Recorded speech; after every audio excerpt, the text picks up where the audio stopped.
La Côte d'Ivoire est de retour et la Côte d'Ivoire est sur le chemin de la paix et elle entend occuper toute la place qui est la sienne sur la scène internationale. Et c'est pour ça que cette année 2007, le massacre qui a été suspendu depuis quelques années va reprendre. Le retour du marché des arts du spectacle africain d'Abidjan vient d'être annoncé lors d'une conférence de presse à Paris. Une édition spéciale, placée sous le signe de la paix en Côte d'Ivoire, aura lieu du 28 juillet au 12 août prochain à Abidjan et dans 4 villes de province. Plus de 200 artistes du spectacle vivant, venant d'une vingtaine de pays africains, viendront présenter leurs dernières productions à de nombreux professionnels internationaux de la promotion et de la diffusion des spectacles. Cette édition spéciale du Massa 2007 en Côte d'Ivoire revêt une importance particulière pour notre pays qui sort de crise.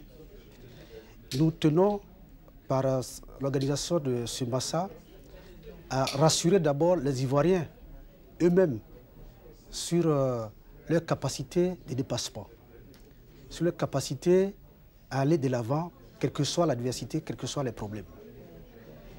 Et nous voulons leur donner confiance qu'après une crise de plus de 4 ans, l'espoir est permis. Et qu'ils peuvent renouer avec leur culture, ils peuvent renouer avec leur tradition, ils peuvent renouer avec les manifestations d'envergure qui rassemblent non seulement des Ivoiriens, des Africains, mais également des personnes venues de partout. C'est non seulement le Massa traditionnel, c'est-à-dire faire venir dans un lieu que nous avions choisi il y a longtemps, qui était Abidjan, comme carrefour justement, pour présenter au monde le meilleur de la création africaine. Mais au-delà de ça, cette fois-ci, il y a tout cet aspect justement paix, accompagnement du processus de paix et aussi tout ce travail avec nos frères et nos sœurs de Côte d'Ivoire.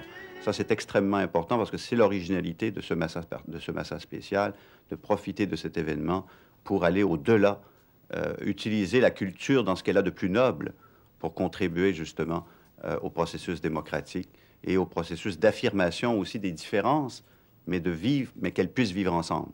Le thème qu'on avait choisi, d'ailleurs, M. le ministre s'en rappelle, cette année pour la francophonie, avait été le thème pour la journée internationale, journée mondiale de la francophonie le 20 mars dernier, c'était vivre ensemble différent.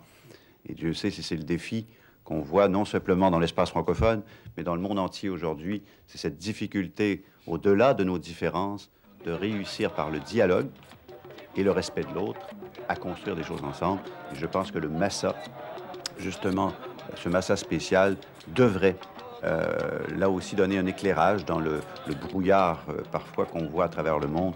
Il faut de ces moments d'espoir, de ces moments de lumière. Et le président Diouf a jugé qu'il était très important à ce moment-ci de marquer fortement cette étape par notre accompagnement pour bien montrer que là peut naître de l'espoir pour la suite. Nous sommes dans un espace, l'espace francophone, qui est fait des pays amis, qui partagent quelque chose de fort, pas seulement la langue, mais des valeurs. Et lorsque un ami a des problèmes, la seule chose que nous avons à faire, c'est de voler à son secours. Pour la Côte d'Ivoire, le message que les amis de la Côte d'Ivoire peuvent lui apporter, c'est de voler à son secours, de venir en Côte d'Ivoire et de montrer que la Côte d'Ivoire est à nouveau fréquentable. Et ce Massa est l'occasion pour les amis de la Côte d'Ivoire d'exprimer leur attachement, leur amour pour ce pays. Il faut venir aider un ami qui est en difficulté à sortir des difficultés. C'est une invitation que je lance à tout le monde, non pas seulement aux opérateurs des spectacles, du monde culturel, mais à tout le monde, tous ceux qui aiment la Côte d'Ivoire et les Ivoiriens. Je vous remercie.